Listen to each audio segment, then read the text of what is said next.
Après la Normandie, place pour Estelle Lefébure à la Provence où elle a posé ses valises pour des vacances ensoleillées et fruitées.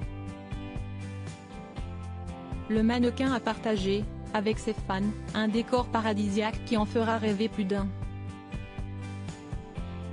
Estelle Lefébure partage son quotidien avec ses 214 000 abonnés sur Instagram et une fois n'est pas coutume, l'ex-belle-fille de Johnny Hallyday a posté le décor paradisiaque de son lieu de vacances.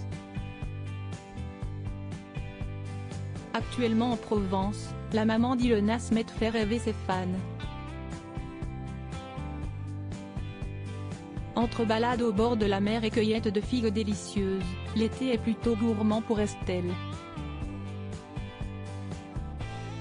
En story Instagram, elle a annoncé la couleur en postant la photo d'une biscotte grillée de manière à faire apparaître un bikini.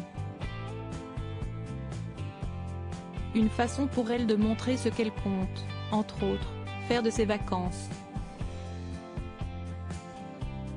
Le mannequin de 57 ans a ensuite publié une photo à la plage avec une mer dans un splendide camailleux de bleu, de quoi faire bronzer en ayant une vue imprenable. Il y a quelques heures, Estelle Lefébure a justement partagé une photo d'elle en bikini, cachant sa poitrine avec ses bras, avec chapeau de paille sur la tête et lunettes de soleil aviator. En légende, elle se contentait de mentionner deux mots, Summer Vibes. La maman d'Emma Smith a d'ailleurs pris l'habitude de documenter ses vacances sur Instagram. Ainsi, en juin dernier, elle avait choisi de passer quelques jours sur la terre de ses aïeux en Normandie et avait diffusé une photo d'elle entourée de coquelicots.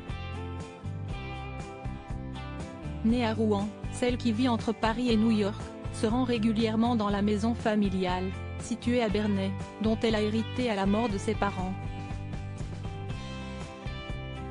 L'ex de David Hallyday confiait à nos confrères du journal du dimanche, « S'il fait beau, nous pouvons faire une promenade en forêt ou sortir pour une balade à vélo. »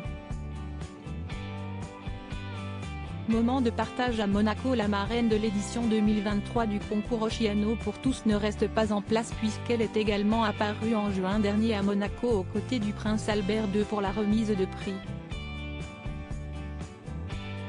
Cette cérémonie a été créée en 2014 par l'Éducation nationale française et monégasque et l'Institut océanographique en partenariat avec la Fondation Princesse Charlène de Monaco. Estelle confiait, « Ce concours est fabuleux et je suis très honorée de l'accompagner. J'ai beaucoup appris auprès de lors de moments de partage. »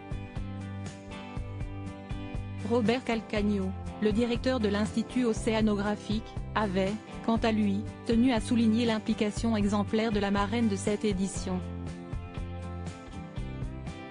Pour info, ce concours récompense des projets collectifs, créatifs et engagés en faveur du monde marin réalisés par des enfants de classe primaire mais aussi des collégiens.